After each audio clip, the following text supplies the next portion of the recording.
우리는 민수기의 후반부를 함께 나누고 있죠. 근데 그것도 거슬러 올라가고 있는 중입니다. 다시 한번 되짚자면 민수기는 큰 주제를 하나 가지고 있습니다. 그것은 자기 중심성을 버리고 하나님만을 주인으로 모시는 바로 그것입니다. 그것이 모든 죄악과 불행에서 벗어나 하나님의 복된 백성으로 살아가는 방법이죠. 그래서 그 주제를 살피고 거기서부터 36장으로부터 이렇게 거슬러 올라가고 있죠. 36장에서는 우리가 무엇을 나누었습니까? 이 민수기라는 거대한 산의 밑에서 보았을 때는 사소해 보이는 것이 민수기의 산 꼭대기에서 내려다 보니까 이것이 사소해 보이지만 거기에 이 민수기의 주제와 중심 사상을 담을 수 있는 적절한 그릇이었구나라는 것을 알 수 있는 것이 슬로브앗의 딸들의 이야기였죠. 그래서 그 이야기를 통해서 하나님을 주인으로 모시는 것이 굉장히 사사롭고 소소한 일에서부터 시작하는 것이며 또 그것을 시작할 때에는 단순하게 시도하는 것이 중요하다는 것을 우리가 함께 나누었습니다. 그리고 35장으로 가서 이제 그 하나님을 주인으로 모시는 것이 실제 삶으로 어떻게 드러나는가, 그것을 도피성을 통하여 배웠죠. 하나님을 주인으로 모신 그 표가 레위인이 인구조사에서도 빠지고 땅 분배에서도 빠지고 생업에서도 빠집니다. 그러면 그들이 어디에 거주하게 됩니까? 이스라엘 백성들이 성읍을 내어줍니다. 레위인이 거할 수 있도록. 근데 그 성읍 중에 6성읍이 도피성이 되는 거죠. 그래서 이 도피성은 뭡니까? 부지 중에 죄를 지은 자가 거기로 피할 수 있는 피난처가 되고요. 또 그 충격을 피할 수 있는, 이 사람을 또 죽이려는 그 사람을 또 막아주면서 이 충격을 피할 수 있는, 완화시켜주는 완충지대가 되고요. 또 죄인이 용납되어지고 또 비빌 언덕을 만나는 아주 그런 의미 있는 그 도피성이었죠. 그래서 우리 죄인들인 우리가 예수 그리스도를 도피성으로 받았듯이 우리도 이제 누군가의 도피성이 되어주는 거죠. 그래서 용서와 용납을 베풀고 누군가의 피난처가 되어주고 누군가의 비빌 언덕이 되어주는 것, 그것이 바로 하나님을 주인으로 모신 자가 사는 삶이다라는 것을 함께 나누었죠. 그렇다면 오늘 34장에서는 우리가 어떤 내용을 나눌 것인가 하면, 하나님께서 이스라엘 백성에게 땅 분배를 할 때 어떤 방식으로 하시는지를 그거를 가르쳐 주시는데, 그 방법을 통해서 우리의 주인이신 하나님의 뜻을 묻고 따르는 법. 그러니까 우리가 하나님을 주인으로 모시려면 그분의 명령, 그분의 뜻에 따라야 되지 않겠습니까? 그 따르는 법이 어떤 것인가를 함께 나누려고 합니다. 오늘 읽으신 본문의 내용을 보면 이제 이스라엘 백성이 가나안 정복 전쟁을 앞에 두고 먼저 땅을 분배하는 내용들이 나오죠. 그런데 여러분은 오늘 본문을 읽으시면서 어떤 단어가 눈에 들어오셨나요? 저는 오늘 본문을 보면서 제비 뽑아 받을 땅이다라는, 이 제비 뽑다라는 이 단어가 저에게는 굉장히 중요하게 다가왔습니다. 그래서 오늘 말씀 제목도 바로 제비가 들어가죠. 저는 이 부분이 항상 궁금하고 이상하게 생각이 되었습니다. 왜 하나님은 이스라엘 지파에게 땅을 분배하실 때 제비 뽑기라는 방식을 사용하셨을까? 제가 이상하게 생각한 이유와 여러분이 이상하다고 또 생각하실 이유도 같을 수 있겠습니다. 왜냐하면 이 제비 뽑기라는 것은 굉장히 운에 맡기는 일이고, 그리고 거기에는 항상 이 도박성이 따르지 않습니까? 일반적인 제비 뽑기를 한번 생각을 해보십시오. 우리가 예를 들어서 수련회를 간다. 거기서 이제 밥을 먹고 설거지할 사람을 뽑기 위해서 이 제비 뽑기를 한다고 한번 생각해 보십시오. 가위바위보도 될 수 있고요, 제비 뽑기도 될 수 있겠죠. 그때 보면은 뭔가 운이 작용을 하는 것 같고, 초등학교 때 혹시 그런 경험을 해보신지 모르겠습니다. 그 설탕으로 만든 잉어 이렇게 동물 같은 거 이렇게 있는데 그것을 번호를 딱딱딱 맞춰놓고 제비를 뽑죠. 그래서 그 번호가 나오면 당첨이 되면 그 당첨된 걸 받고, 당첨이 안 되면 요만한 거 하나 받아가는 그런 뽑기가 있었는데요. 저에게 있어서 제비뽑기는 그런 것들만 계속 연상이 되었던 겁니다. 도박성을 가진 제비뽑기. 근데 왜 하나님께서는 이 이스라엘에게 가나안 땅을 분배하실 때 왜 제비뽑기라는 방법으로 땅 분배를 하셨을까? 근데 사실 오늘 말씀 제목에 나와 있듯이 하나님께서 이스라엘 백성에게 명하신 이 제비뽑기는 도박과는 완전히 반대되는 개념이다라고 할 수 있습니다. 결론을 먼저 말씀을 드린다면 내가 자기 중심성에 빠져서 내가 주인이 되는 것, 그래서 내가 주인이 되어서 하나님을 수단으로, 하나님을 종으로 부리려는 게 도박이라면, 반대로 하나님을 주인으로 모시고 그분의 뜻에 순종하는 것이 오늘 본문의 제비뽑기로 대표가 되는 것이죠. 그런데 우리는 많은 경우에 제비뽑기보다는, 하나님의 뜻에 맡기는 것보다는 도박 쪽이 우리의 그 선호 대상이죠. 도박이 뭡니까? 도박. 기회를 봐서 나의 어떤 것을 겁니다. 하나에 걸어서 한 방을 노리는 걸 도박이라고 하죠. 최근에 이슈가 되었던, 최근이 아니죠. 지난 몇 년간 이슈가 되었죠. 가상화폐. 비트코인으로 대표되는 이 가상화폐 시장이 도박이 무엇인지를 확실하게 보여주는 그 일들이죠. 가상화폐, 암호화폐, 블록체인, 굉장히 여러 가지 기술이 집약된 이름인데 그 이름과는 달리 사람들의 욕심으로 인해서 거기에 도박성이 엄청나게 끼어들었고 증폭이 되었죠. 제가 몇 년 전에 고양동에 있을 때만 해도 1,000만 원 있다 이런 얘기를 들었던 것 같은데 최근에 제가 검색을 해보니까 6천만 원, 8천만 원 이러더라고요. 그러다 보니까 사람들이 너나 할 것 없이 이 시장에 뛰어드는 거죠. 근데 사실 1,000만 원에서 8천만 원이 됐다 이것만 보니까 굉장히 좋은 것 같지만 그 중간에 얼마나 많은 폭락이 있었는지 모릅니다. 그래서 그 폭락 때문에 가산을 탕진하고 그 속된 말로 한강 간다 그러는데 그렇게 자살한 사람도 부지기수죠.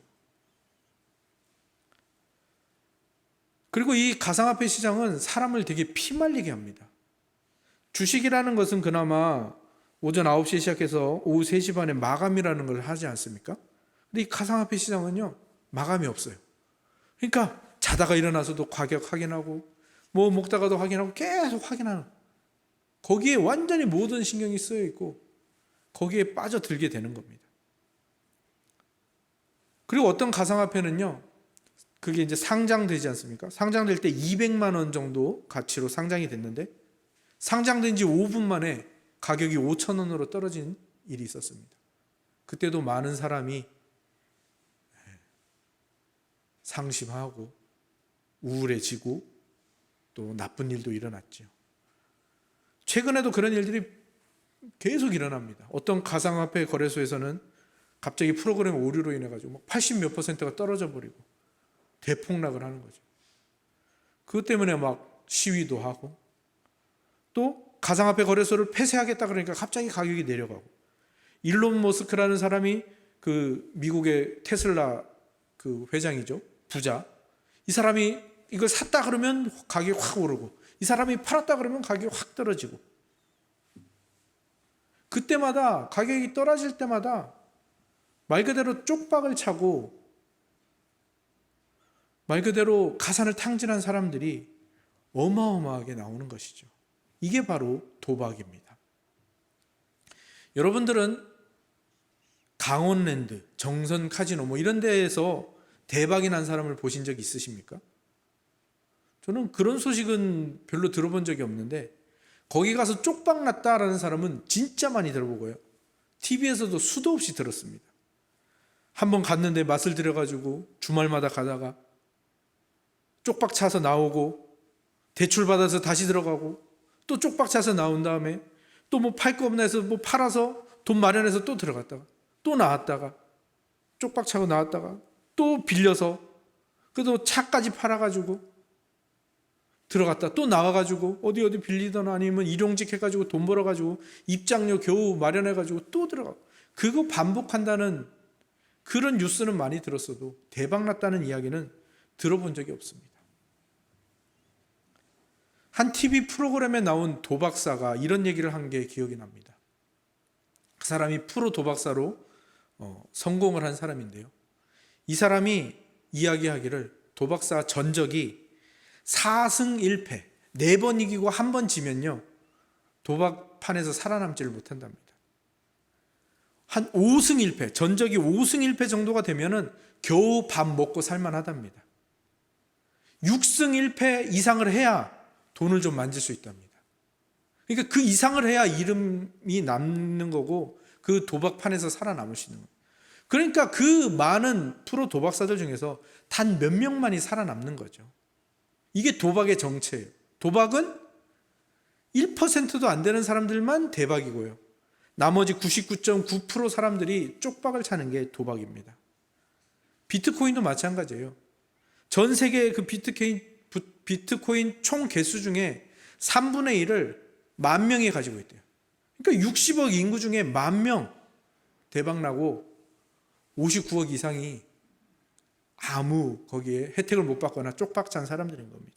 이게 도박의 정체인 거죠. 그렇다면 이러한 도박에 반대되는 하나님이 명령하신 이스라엘의 제비뽑기는 도대체 어떤 걸까? 우리가 아는 도박성이 들어간 운에 맡기는 제비뽑기가 아닐 건데, 많은 제비 중에 한두 개만 대박인 그런 제비뽑기가 아닐 건데, 이스라엘의 제비뽑기는 어떤 것인가? 완전히 다릅니다. 이스라엘의 대제사장 아시죠? 대제사장의 그 그림을 그려놓은 걸 보면은 대제사장이 그 제사장이 오신 에봇을 입고요, 대제사장만 차는 게 있습니다. 바로 12지파를 상징하는 12보석이 달린 판결 흉패라는 것을 입습니다.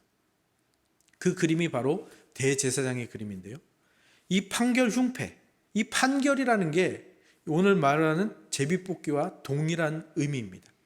이 판결 흉패 안에는 안쪽에 주머니가 있고요, 그 주머니 안에는 우림과 둠밈이라는 두 돌이 들어 있습니다.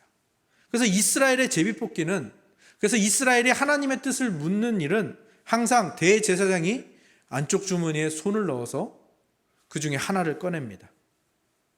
그리고 그 나온 결과대로 순종하는 게 이스라엘의 제비뽑기입니다. 근데 여기서도 의문이 생길 수 있죠. 그럼 그것도 운에 맡기는 거 아니야? 그것도 도박성이 있는 거 아니야? 그런데 이 우림과 둠밈이라는 이 두 돌이 가지고 있는 의미를 생각해 보면 하나님의 제비뽑기가 무엇인지가 잘 드러납니다. 우림이라는 것은요, 빛, 광채, 불꽃이라는 뜻을 가진 우르의 복수형입니다. 둠밈이라는 것은요, 완전, 성실, 온전함, 고결함이라는 뜻을 가진 톰의 복수형입니다.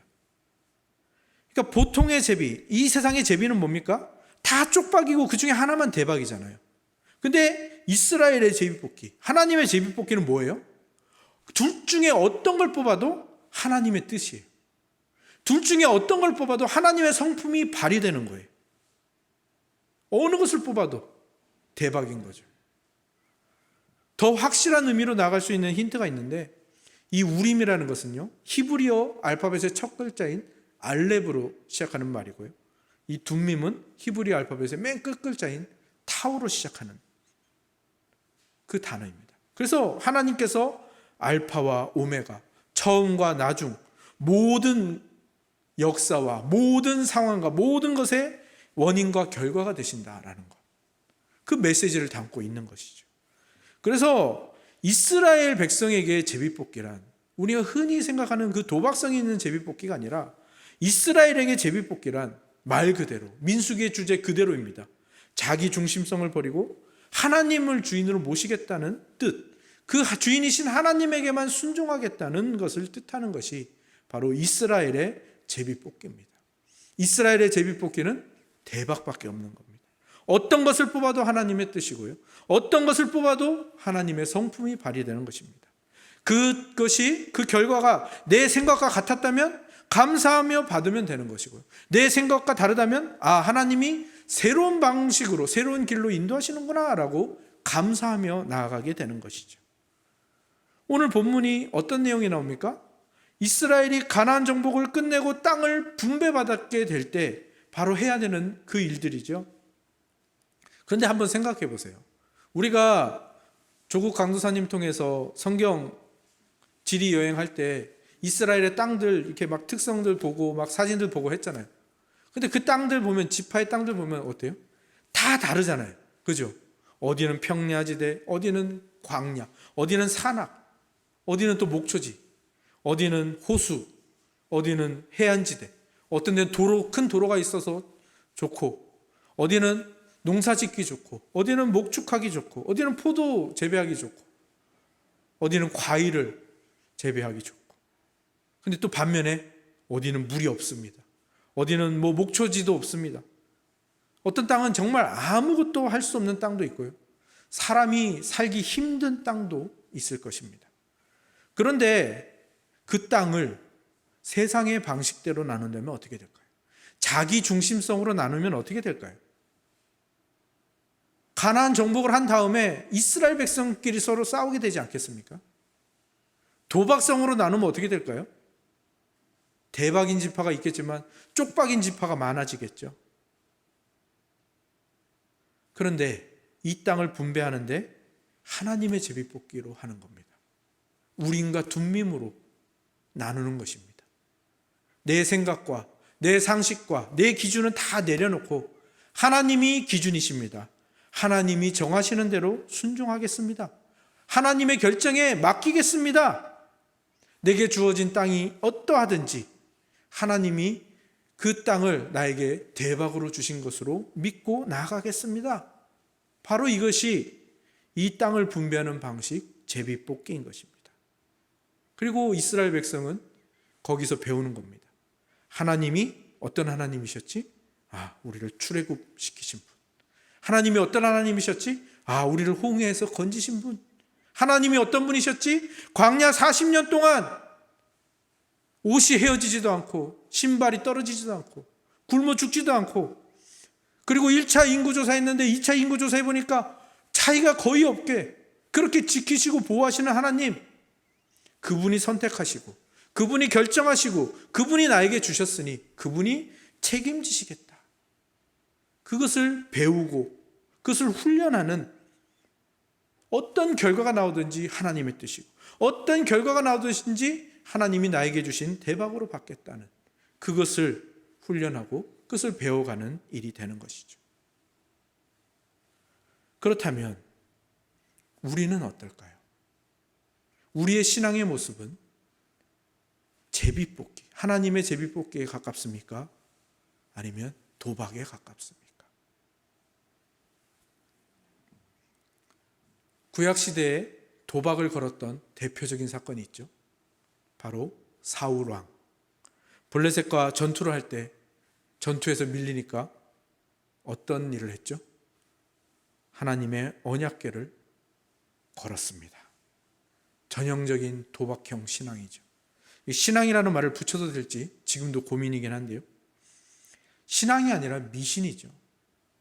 하나님과의 인격적인 관계에서 나와야 되는 게 신앙인데 지금 사울왕은 하나님을 수단으로 취급하고 있어요. 그래서 하나님을 자판기 취급하고 있죠. 하나님께 언약궤 넣었으니까 승리가 나와야 되는 거예요.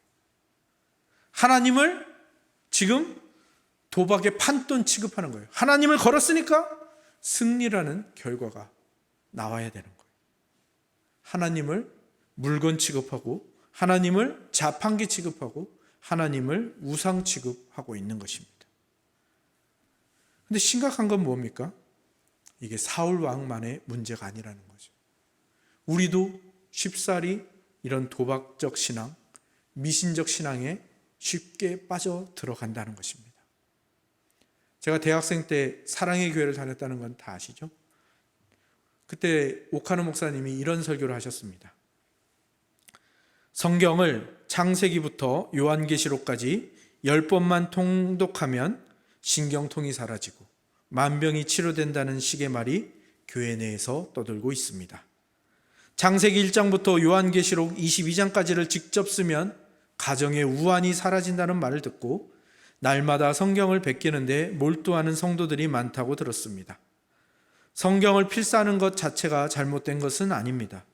그러나 중요한 것은 아무리 성경을 처음부터 끝까지 100번을 쓴다고 해도 말씀 안에서 살아계신 예수 그리스도를 만나고 그분의 음성을 듣고 그분 앞에 무릎을 꿇는 은혜까지 없다면 다 헛것에 지나지 않습니다. 우리가 신앙의 행위를 한다. 우리가 어떤 이 헌신을 한다. 또 우리가 어떤 영성의 행위를 한다. 이것은요, 하나님이 이미 행하신 일에 대해서 우리가 정당하게 반응하는 것입니다. 그런데 이 신앙의 행위를 하면서 하나님, 내가 이거 걸었으니까 내게 이익을 주세요. 내 문제를 해결해 주세요. 라고 하는 것은 뭡니까? 이건 신앙이 아니라 도박으로 가는 겁니다. 미신으로 가는 거죠. 미신이 뭡니까? 미신은 신의 능력을 빌려서 내 환경의 변화를 꾀하는 게 미신입니다. 신앙은 뭡니까? 신앙은 주님을 만나서 내 자신을 변화시키는 게 신앙입니다. 그것을 목적으로 가지는 게 신앙이죠. 소설가 이외수 씨가 이런 말을 했습니다. 다리가 부러진 제비를 보고 흥부가 치료를 해준 것은 마음이 움직였기 때문이다. 하지만 흥부가 제비 다리를 고쳐줘서 부자가 됐으니 나도 고쳐주면 되겠네 하는 것은 놀부 생각이다. 그런데 다리 부러진 제비를 도통 만날 수가 없자 아예 제비를 잡아서 다리를 분지르는 것, 이게 생각이 만들어낸 것이다. 대상과 내가 이분되면 생각이고 대상과 내가 합일되면 마음이다. 이분이 신앙인은 아니지만 굉장히 의미 있는 성찰을 하신 것 같습니다. 마음과 생각으로 표현을 했죠. 근데 저는 이게 신앙과 미신, 제비와 도박의 구분과 같은 구분이라고 생각이 됩니다. 신앙은 뭡니까? 어떤 일이 일어났을 때 하나님이 원하시는 일을 하는 거죠.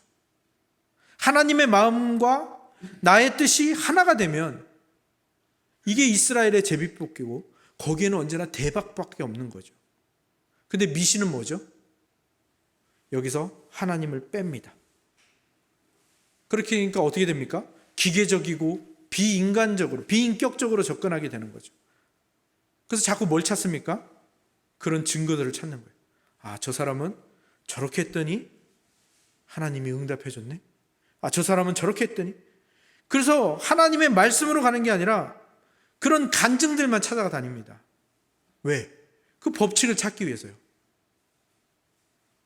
저 사람은 매일 기도를 했더니, 저 사람은 성경을 매일 처음부터 끝까지 썼더니 응답받더라, 축복받더라. 이것만 기억하고 거기에 올인을 해버리는 거예요. 그러니까 하나님과 내가 이분이 되어버리고, 그러면서 하나님에게 뭘 바라는 거예요? 인격적인 만남은 필요 없고, 하나님, 내가 이렇게 했으니까 여기에 대해서 보상을 해줘야 되는 거 아닙니까? 그래서 안 이루어지면 어떻게 합니까? 내 정성이 모자랐나? 아니면 판돈이 부족했나? 아니면 그새 법칙이 바뀌었나? 이런 생각들만 하니까 점점 더 하나님에게서 멀어질 수밖에 없는 거죠. 하나님을 만나는 일은 요원해지고 시행착오, 결국 자기 자신을 망치고 또 그 자기 자신을 바라보고 있는 다른 사람들을 망치는 쪽으로 가버릴 수밖에 없는 거죠. 우리의 신앙은 정말 한 끗 차이로 이스라엘의 제비뽑기로 갈 수 있고 한 끗 차이로 도박으로 갈 수 있습니다. 하나님을 만나느냐, 만나지 못하느냐. 하나님의 마음과 나의 뜻이 하나가 되느냐, 아니면 하나님을 수단으로 생각하느냐. 기독교 신학자 중에 최고의 신학자라 부르는데 그 누구도 이 일을 달지 않을 만한 사람이 토마스 아퀴나스라는 사람입니다. 이 사람은 이 그리스 철학을 가지고 성경을 정리해 가지고 정말 이 신학이라는 학문이 태어나게 만든 그런 사람인데요. 정말 최고의 신학자이고 그가 쓴 신학 대전은 지금도 최고의 라틴 신학서라라고 평가를 받는데요. 이 아퀴나스의 친구였던 사람이 아퀴나스의 일화를 이야기해 준 것이 있습니다. 아퀴나스가 늘 성전 제단 앞에서 시간을 정해서 기도를 했다고 합니다. 근데 어느 날 하나님의 음성이 들리더랍니다. 아퀴나스야, 너는 나에 대해서 참 좋은 일을 많이 하고 좋은 책을 썼구나. 내가 너에게 어떤 보답을 해주면 좋겠니? 네가 원하는 게 뭐든지 들어줄 테니 말해보거라. 저 같으면 이것저것 필요한 것을 말했을 것 같습니다. 뭐 지혜를 달라고 했을 것 같기도 하고 또 더 할 수 있도록 여건을 만들어 달라고 했을 것 같기도 한데 아퀴나스의 대답은 딱 한마디였답니다. 주여, 오직 당신만 필요합니다. 주여, 오직 당신만 필요합니다. 도박, 미신, 우상숭배 이런 것들은 다 뭡니까? 자기가 가지고 있는 거로 이 신을 어르고 달래가지고 자신의 욕망을 이루고 자신의 원을 이루는 거죠. 그런데 하나님이 말씀하시는 제비뽑기, 우림과 둠밈, 인격적 신앙, 이건 뭡니까? 욕망 덩어리인 내가 주님을 만나고 주님께 순종함으로 주님의 말씀으로 변화되어 가는 것이죠. 오직 주님만을 목표로 삼고 오직 주님만을 주인으로 삼는 것이죠. 우리가 가야 할 길이 바로 여기에 있습니다. 너무나도 명확하죠. 너무나도 확실하죠. 단순할 정도로. 그런데 이 일이 굉장히 힘들다는 겁니다. 어색하다는 겁니다. 왜요? 내가 무시당하는 것 같거든요. 내가 없어지는 것 같거든요. 그런데 내가 없어져야 하나님이 드러나고 거기에 대박이 있는 거죠. 왜? 영원하신 하나님이 결정하시고 무한하신 하나님이 인도하시고 불변하시는 하나님이 책임지시는, 거기는 대박밖에 있을 수 없는 거죠. 여기에는 쪽박이 있을 수가 없습니다. 하나님을 주인으로 모신다. 그리고 하나님의 뜻에 철저히 순종한다. 주여, 오직 당신만이 필요합니다. 이것만이 우리가 가야 할 길입니다. 이것을 위해서 기도하시고요. 이것을 위해서 성경을 읽으시고요. 이것을 훈련하기 위해서 헌금을 하시고요. 이것을 누리기 위해서 예배로 나아가시기를 바랍니다. 그리고 반드시 그 모든 것을 통해서 하나님을 만나시기를 바랍니다. 이게 대박신앙입니다. 이것이 이스라엘의 제비뽑기, 우림과 둠밈입니다. 우리가 가야 할 길이죠. 힘든 길이긴 합니다. 하지만 힘내십시오. 우리 서로 격려하면서 함께 손잡고 그 길로 나아가기를 원합니다. 우리 저는 공동체가 그러한 아름다운 인격적인 신앙으로 가득 채워지기를 다시 한번 주님의 이름으로 축원합니다. 아멘.